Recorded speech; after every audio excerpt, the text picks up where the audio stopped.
Volume where the ship is fine, but I'm when she on the draw. Am I streaming? I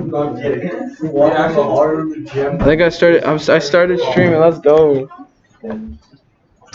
You show me how my talk. I just smoked the we're going busting up belly. How's everybody doing today?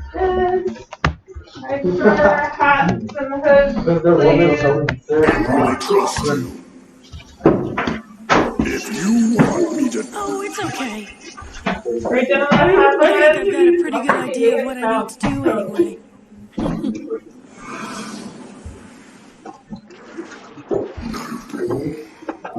I've watched you. Sorry. How are we doing today? Friday. Yeah. Does that mean people actually get to sleep in tomorrow? Yeah. Not so much. Working, Yes. I'm guessing. I don't even know, like, where is everybody working? Like, if you have a job. I work at a restaurant. You work at a restaurant? Oh, okay. They didn't reopen now that they're allowed to get 25%? They did, but they're still trying to figure out scheduling and stuff. Oh, yeah. Because it's tricky because there probably has way more staff than they need. Fair enough. Jenna, you said not sleeping in. Are you working as well? Yeah, I always talk about that. Caden, you nodded for work? Yeah, we're in co-op. Co-op? The gas station? Hey, Jordan? No, I don't have a job. Okay.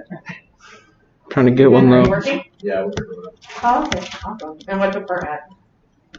Lumber. Oh, okay. Right. They probably have similar rules to Home Depot where you can't work outside until you're like older, right? Like 18? No? Okay. I think that's one of my grade 12 point. He works in the lumber yard of Home Depot. We got it started? I'm a custodian.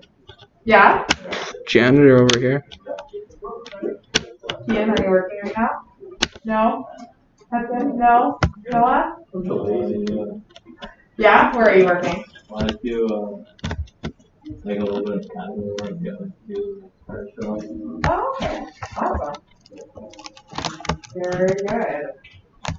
I remember enjoying the fact that I had like my own money that like my parents had no say in it when I got my first job. Everybody loves that. Pardon? Brandon loves that. All right. So today our focus is on looking at trends in data. So the ability to interpret data and be able to say like, oh, it's increasing, it's decreasing, make predictions on like what's going to happen, and say like, based on this data, we can say that roughly this is what was happening at this point in time. Does that make sense? Okay. So we're gonna watch a little bit of 100 Humans. Have you ever heard of that show before? No? Okay. Are we just watching a show today? Oh my god. It's part of class, yes. Oh, I thought we were just watching that today. No. Okay. So we'll be watching part of it, not the whole thing today. Before I think the like autoplay of like trailers on Netflix.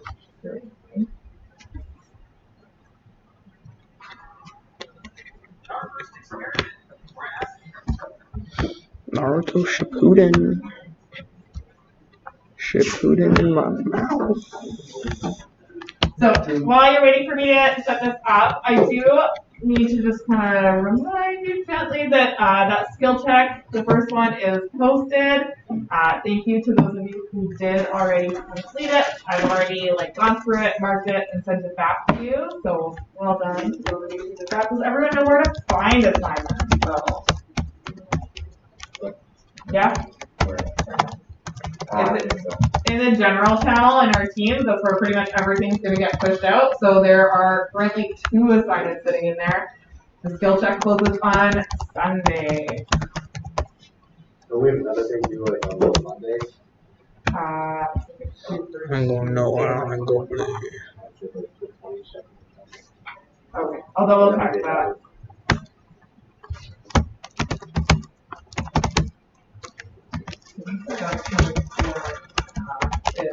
So, and I promise the skill check, like so far the average time it has taken people to complete it is like 5 minutes. So it does not take long. right now? This is not very long. Yeah, that was one. Depending on my lungs, I just up You the went brain. first. Chopper on me, I don't talk, I just up the brain. No, it was Compass so and quick, no one doesn't even identity. remember doing it. That's how fast it is. No, he does. You guys donate to the stream, guys. Stream donations are accepted.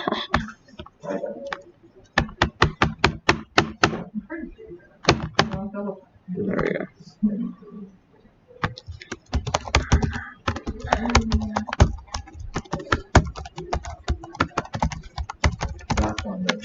Can you shut up? Drive in the car with me every day without masks. No, it's cheaper.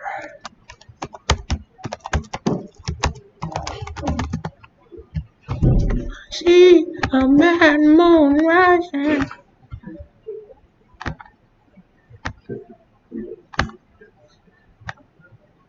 Okay, What is so, this? the premise of the show, just to give you some background, is that they have 100 kids in varying background, ethnicity, gender and orientation, kind of the whole gamut, age, and they put them through a barrage of different tests and try and learn a bit more about human nature and like test some stereotypes and see if things that people believe are true. So we'll watch a little bit of it, and the questions that you're considering while we're watching this are the three that are on the board there. We need an answer. No, so it's just like things to think about while you're watching the show is what types of representation do they use in terms of data? How do they use or interpret the data? Is that helpful or? It's a glare. It's a glare from Yeah, what okay. I thought you were opening it and I was like, I don't think that that's gonna help you. it's a glare, so. Yeah, that's fair. Okay, and the last one is, can we trust this data? If you were presented this, would you think that that's enough to help you?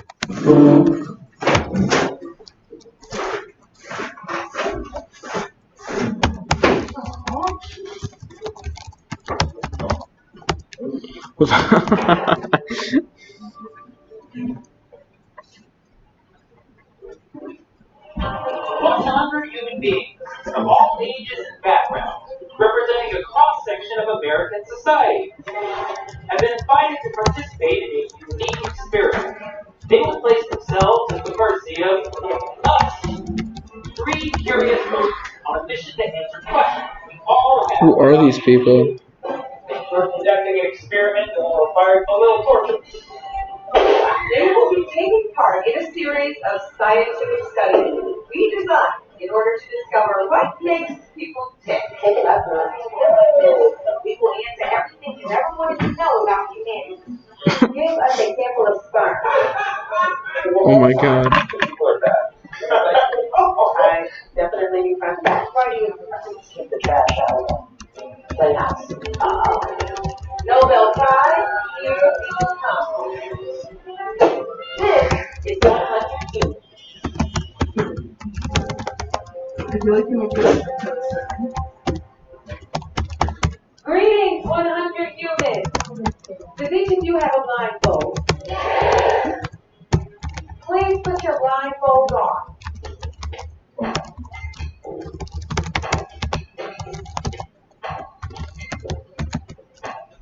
We are trying to use your sense of sight in attempts to see if you have an innate sense of direction.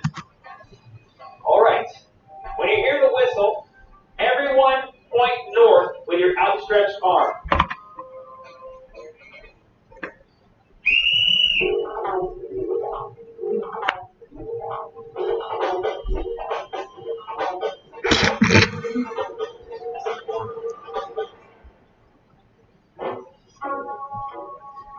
In this episode, we're talking all about the five senses and whether or not you can trust them.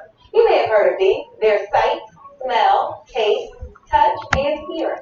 Your senses help you navigate the world around you. It's how you know not to touch something hot. But it turns out our assuming you right now? If you can't trust yourself, who can you trust? The answer to that question is us. In this episode of 100 Humans, we'll see if old people smell is a real thing, or are you just in ages? Can a sad song really ruin your day? Every time. And of course, the one on everyone's mind. Whoever smelled it, dealt it. Urban myth or timely truth? Without further ado, it's time to dig in.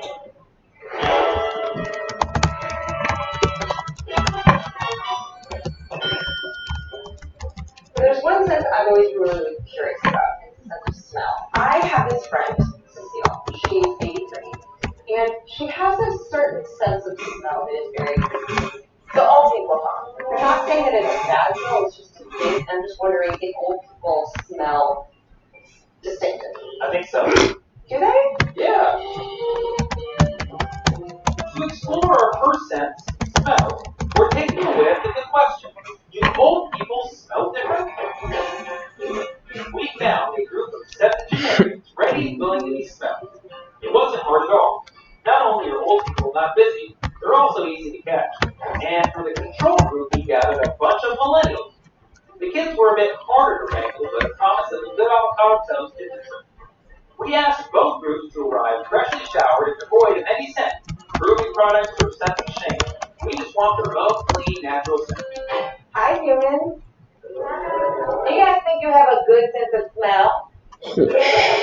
Okay, do you think that you can tell the difference between the way an old person smells and a young person? Yeah. Okay, well, let's see if you can. Are you ready? Yeah. Our human smellers will be led blindfolded into 2 different groups, containing either the old or the young smell subjects. Watch the door. Oh, you can't. You don't need your arm, you do need your nose stuff. Take a good establishing whiff. You got that right, human number 31. 2. Half of our... Okay, so what do you think? Old people smell real or not real? It's real. I just looked it up. Such a thing. will visit the room with the young people first, and the other half will visit the room with the old people first. I'll lead you in and you just take a big old nice whiff of each person. Oh, it's disgusting. A little closer. Everyone's here is so nice. Well, there's no other way to put it. This is disgusting. Oh. That's the best. Defend his holiness. Okay. Yet another recruited topic close up. Let's pause for a second. Do old people have a particular scent? And how far will we go to find out? They all have like a similar scent. It's like, I want to say like a wall. Sadly, science cares not for the feelings of its subjects. Someone has feel. Okay. Okay. Nice smell. You go kind of smell. That smells pleasant.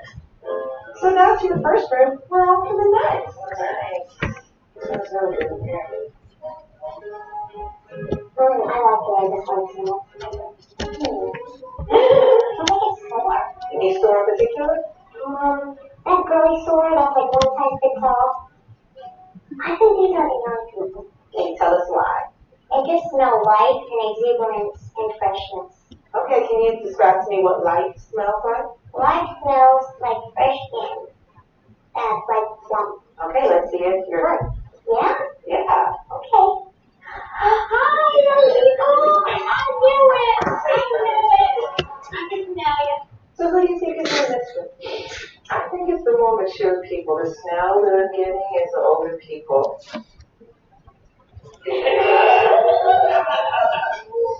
Whoa, take it easy, human number 44. He said smell them, not kill them. What do you think is in this room? Oh, let's see if you're right. I would say the young people are in this room. It's his own kind.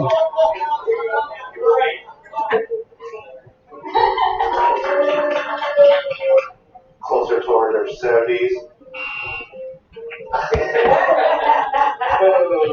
Midway through, only half of our smellers have smelled correctly. These results do not give us the conclusive answers our rigorous scientific method requires. Clearly, we need to ramp up the fun factor in these rooms. Once our humans have broken a sweat, will our humans be able to smell the difference between the rooms? I'm going to walk you very close to some other human beings. Like hot dogs. Okay. This one smells like vanilla ice cream. Okay. Here, you can get the whole menu. Mangoes. Okay, so remember those now. We're going to go inside another room. Okay. Cornbread. You smelling it? Just not hungry. The fuck is cornbread, bro? Who do you think is in this room? I think the older people are in this room. Yeah, that's because I'm getting a real smell a little different. Okay, trying to judge. Okay, so those are like, oh. Well, our first post-sweat human sense of smell was on the nose. It's an older crowd. So many people. Young people.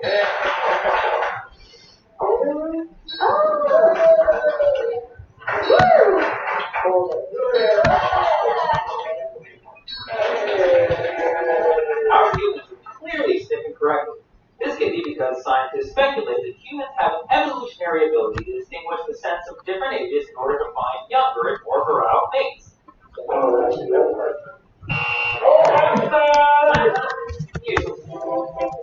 Whatever our primal powers, it's clear our human nostrils have a flair for creativity.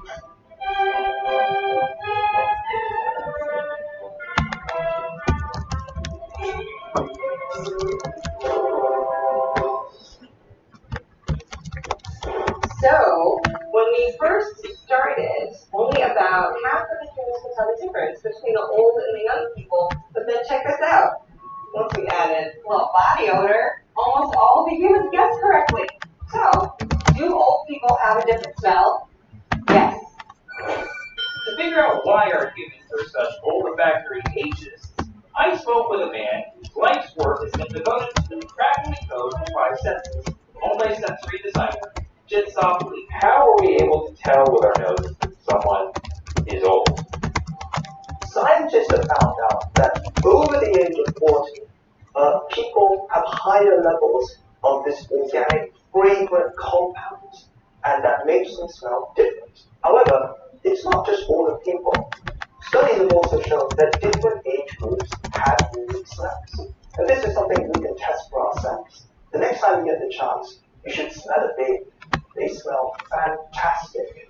I'll give it a try. Somebody will loan me the baby. Also, age is not the only smell that we emit. Our bodies smell different when they're healthy versus when they're sick. There have been several cases where dogs have smelt cancer on their owners. And thanks to this early detection, the owner survived. Is there a sixth sense? No, not really. Sure? Yeah, I'm quite sure. Have you ever seen the movie The Sixth Sense? Bruce Willis is the ghost. Yes. Yes. How would you explain that if there's no sixth sense? Yeah. Good writing. Okay, so I'll put this on as you're working a little bit later if you want to see the rest of the episode, but we'll do some talk now.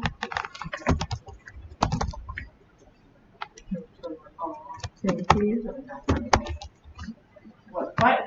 So, just watching that little clip though, what types of representation did they use for data?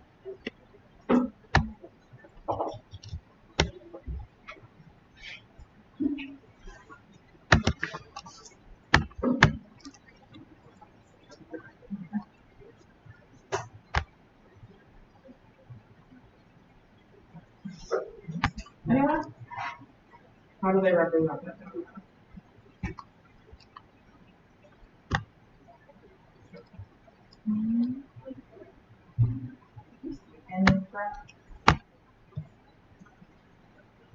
No. Are you alone? Or should I be smelling just clean bodies? Or are you too busy like smelling yourself and being like, what do I smell like? They use a bar graph. And that's probably the most commonly used one in pop culture because it's just the easiest to create. And it gives us a very quick visual representation in terms of being able to compare such. So this is a good graph. So in that show, because they do, as you heard them talk about their very rigorous scientific method, although they were being somewhat sarcastic, they do try and stick to some sense of some scientific method. And they were using appropriate scales on their margins to be able to represent their data. And they can draw conclusions from it, like the fact that, yes, there is old people. Does that make sense? Okay, and Jordan fact-checked us just to be sure. So we can feel relatively confident in this conclusion. But they test other senses as well, like our ability, like they mentioned, whether music actually influences our sense of taste. And like if you're listening to like high notes versus low notes, if something tastes more bitter.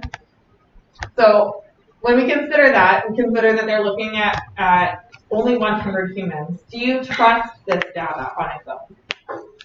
If Jordan hadn't fact-checked us, would you be inclined to believe that there's one person smell? Yeah? Why would you believe it? From like your own experiences, it kind of reinforces that. Yeah? In terms of just the difference in their data even, that the fact that it was like only 6% of people got it wrong once they did the jumping jacks and got their like maybe pretty ripe smelling. That would be the case, that like huge difference versus that beginning data, the fact that it was only like 50% of the time, like I don't know if that was nearly as convincing. Okay, so all those kinds of trends are what we need to consider when we're looking at data. So we'll do this first example in your booklet together to kind of make sure that we've got all the language that we need to talk about these different types of trends in data. And then the rest of the class will be a work period to go through other practice questions. Will be to work on the skill check and the assignment. And I'll throw on. Yeah, they will. We should be able to, this is slow. I need to wait. Yeah, okay, well grab your notes and like these examples in front of us. They're very clear. So while you're grabbing your papers,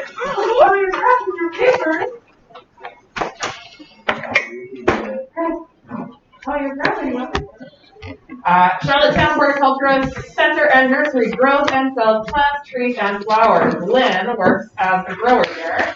And for the winter holidays, Lynn is responsible for growing amaryllis plants for a special display. What amaryllis is, I have no idea. I think it's a type of flower.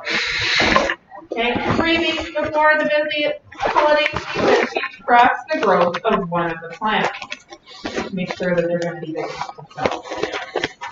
So, we have her table of data here. And a couple things to note, or one thing really to note off the hop, is that she did not measure the plants on a consistent rate. So if we were just to look at the data, it would be hard to compare them because we don't have that consistency. So that's where our graph can become helpful, because then it kind of lays it out visually and you can follow along. So here is our graph, and we look at it and we're like, okay, great. What's the general trend of this data? What's happening to the plant? Right? It's growing. It's growing. Yes, it's growing. Yay. Good news. They are going to be able to sell these things and make some money.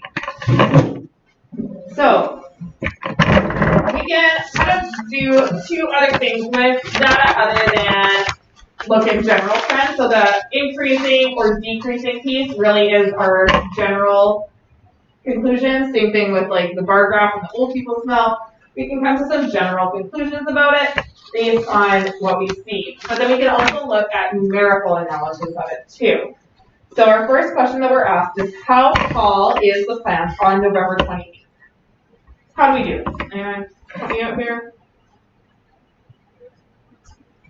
We can estimate, and we can try and use the graph to help us if we look at exactly November 28th. Am I in the right place? Okay. If I look at exactly November 28th, I land right on the line there, and I can kind of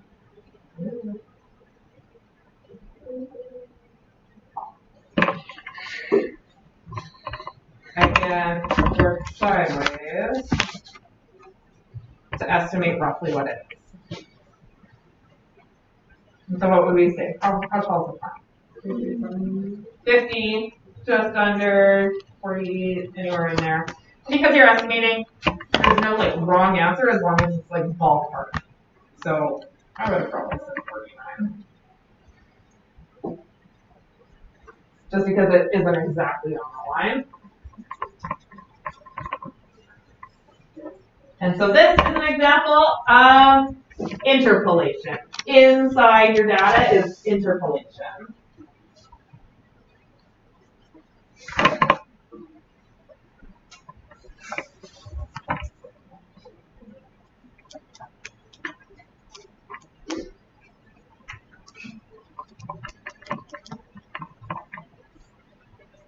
Okay, so you can describe that as being the team data.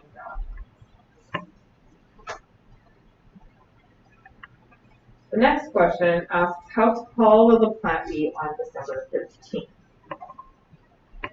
Can we do the same exact thing for December 13th?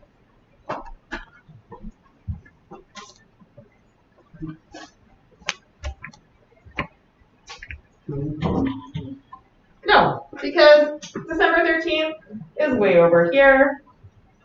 And if I extend that upward, I'm not crossing my graph.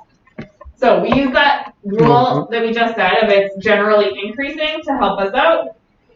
And in this case, because it's kind of wobbling back and forth, it should roughly approximate a straight line if I averaged it out. So I'll put my line here, and I draw a line over top. So, like, we'll just finish this last one, but we've already got the gist of it here.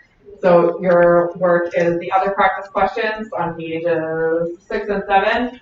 And then if you haven't done the skill check, do the skill check. Like I said, it takes like 5 minutes. And then there's a trends assignment related to this idea of looking at graphs. Does that make sense? Okay. Have a good weekend.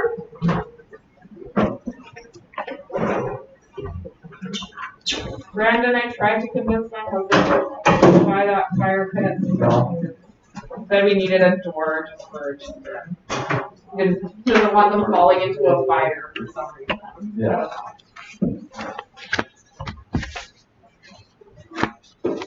Okay, so by extending the line and saying that this is kind of like our average data, what that means is that we can do exactly the same thing as what we did for the first example. Work our way across. Alright, drive safe. See you on Tuesday. Okay.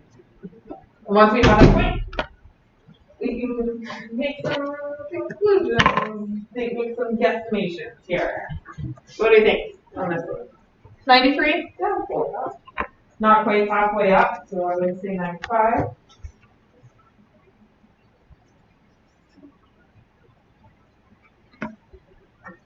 And this would be an example of extrapolation. It's extra information. We had to extend our graph in order to be able to draw this conclusion.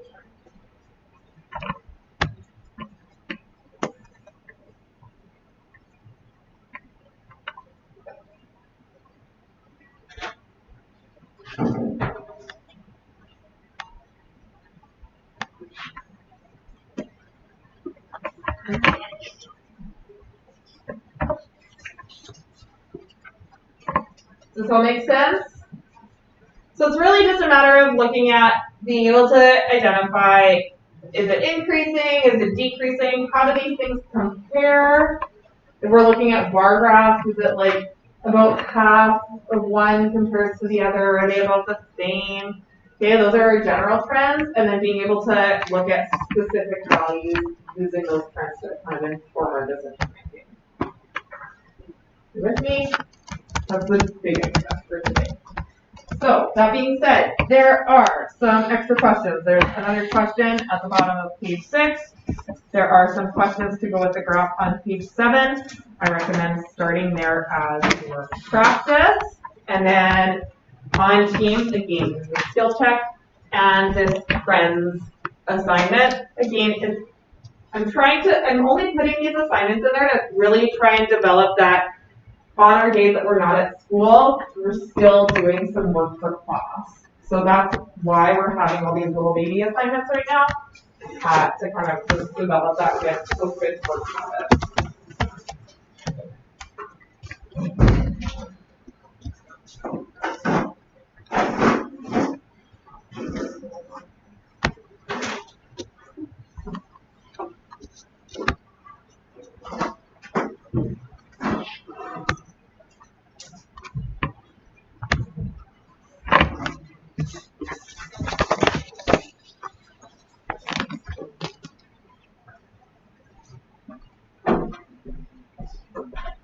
Just hold my battery, guys. I can have that show points.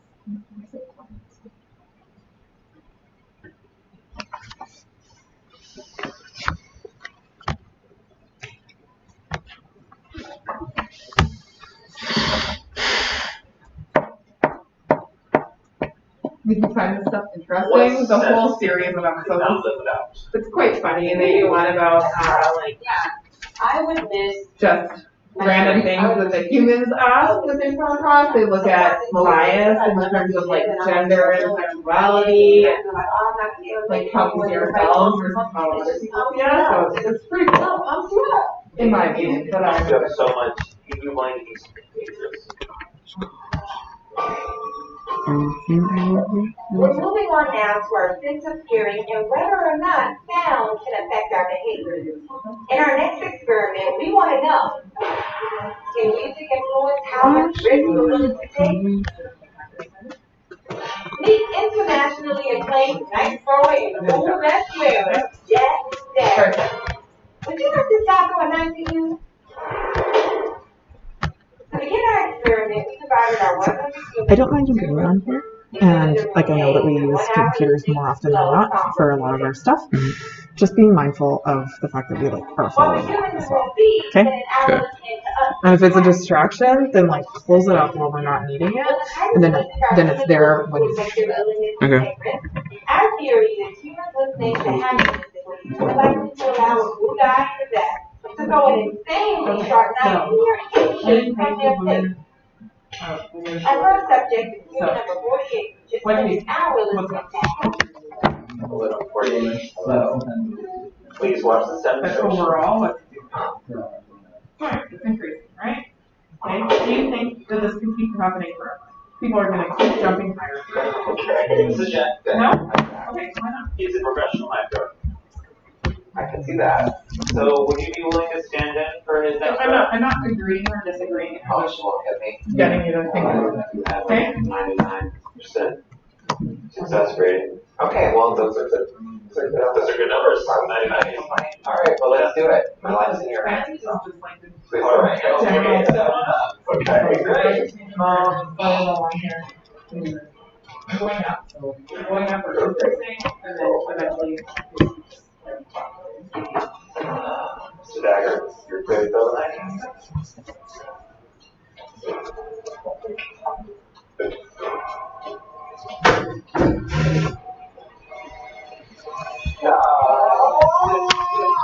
What's wrong with you? Oh my God. That's all we need to do for this. Okay. We're trying to ensure policy stations. Mr. Dagger won't actually be throwing knives at our kids. A fact we obviously different than until we achieve our scientific ends. Tells you how many people actually read the liability. Sure.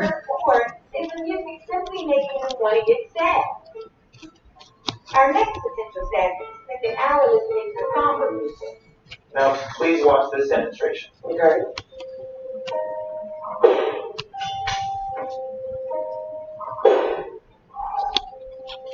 So, would you be willing to stand in on the next row? No. I would say the knives were very sharp, and that's all I needed to know. Not coming close to me.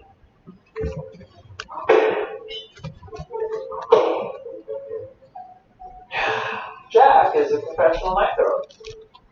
Awesome. Human number 22 seems to be me in a particularly good mood, and it makes sense. Mere moments ago, he was dancing on his chair. Or hearing that happy music makes him more willing to risk his life. So, would you be willing to? Oh yeah, let's do it. Absolutely. Fire me up, Jack Dagger. Are you willing to stand in for his next row? All right. Wow, this human looked like he had a rationally fearful reaction to the knife, and yet still took the leap. Would you be willing to stand in on Jack's next row?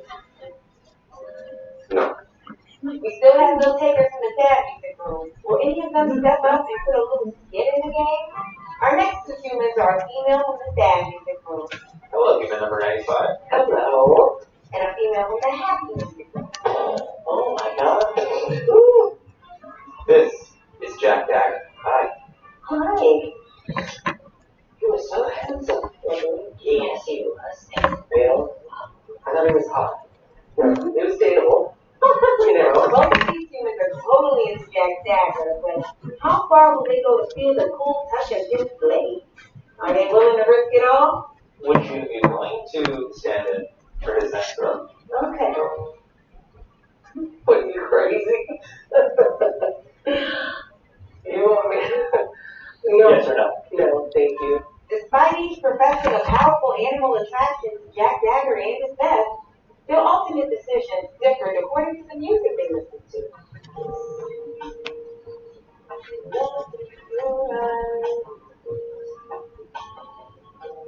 That's all we need to do. Oh, yeah.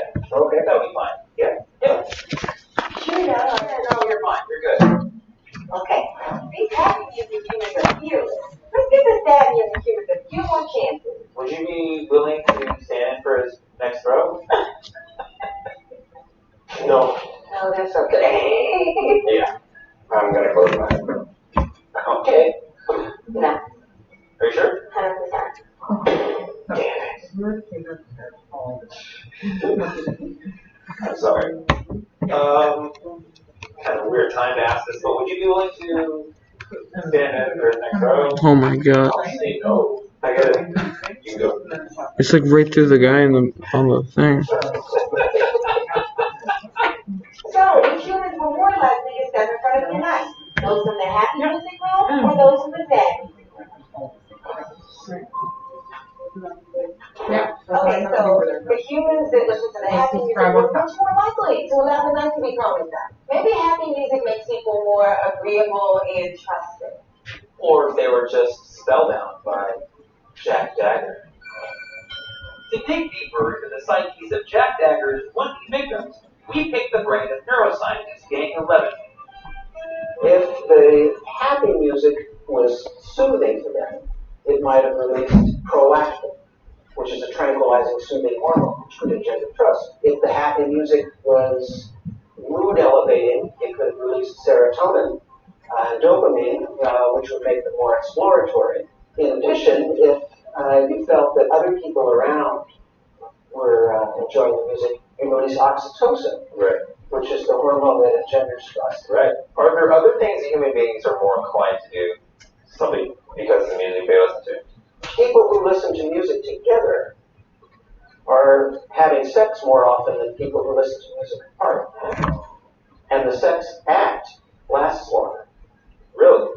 So you're saying turn on music? Music really do our brains, besides make us want to rock out and take our tops off.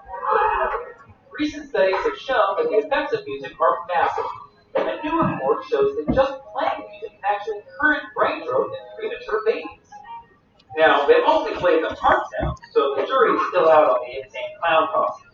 Knowing how to play music also has some crazy effects, besides helping you make with sex. Simply teaching your child an instrument has been shown to boost portions of the brain responsible for things like decision-making, focusing attention, and rating in impulse. Also making sex. But that's not all. Music can also. That's why your grandpa. There you have it. Music is good. You should buy more of it. You seem very proud of that. Which two senses? Hearing and taste. Okay. So we know that music can make you take risks. But I once heard from a guy that music can affect how things taste. Well, guys, Sammy. It was a guy. Doesn't matter. A guy.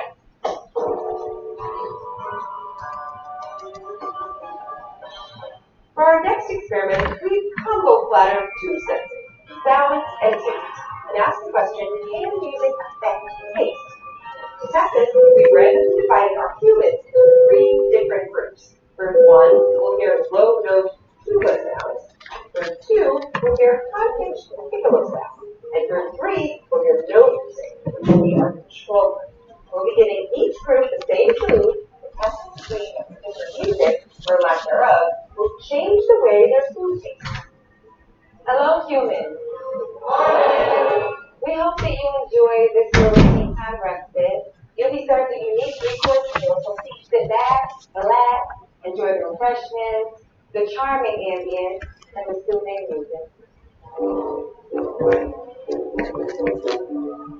Research shows that low notes can make food taste more bitter. So group 1's meal is accompanied by tuba music. The first course consists of a simple water cracker, pretty plain, but will the tubas affect the way it tastes to our humans?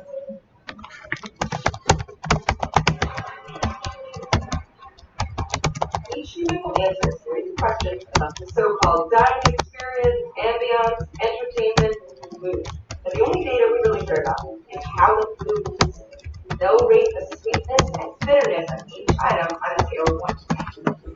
What did you think of that present? It was dry and I'm outside. Is there anything that would make this better?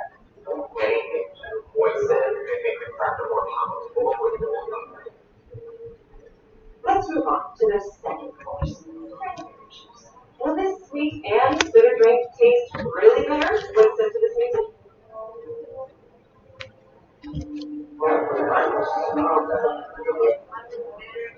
And now for something really gross.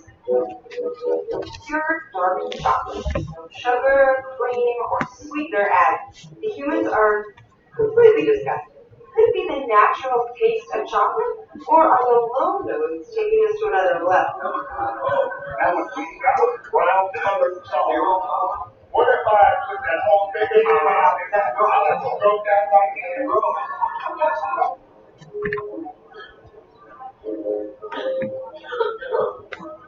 Under or over on someone's puking?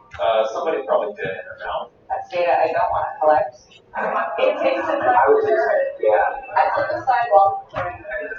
As we wait on the results of Group 1 survey, Sammy and I take a moment to figure out other ways to explore our human senses.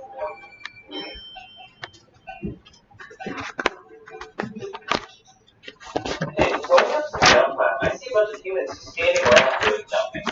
Well, I see a bunch of humans ready to do something. When you put it in that context, it sounds a lot better. The context is that you can give people see something by how you frame it. So if you see an image on the TV, people sitting around, you believe they're being lazy to do nothing. But your perception is changed when I reframe it to say that they're standing around, but they're really eager and they're willing to work. What if we test the humans? Do you want to use their sense of sight to see them?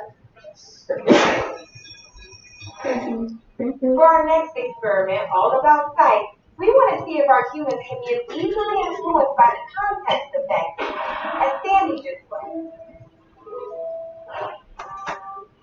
To begin, we used our random number generators to divide our humans into 3 groups. We're seeing how our humans' perception of the weight of their television will be affected by the images we play on its screen.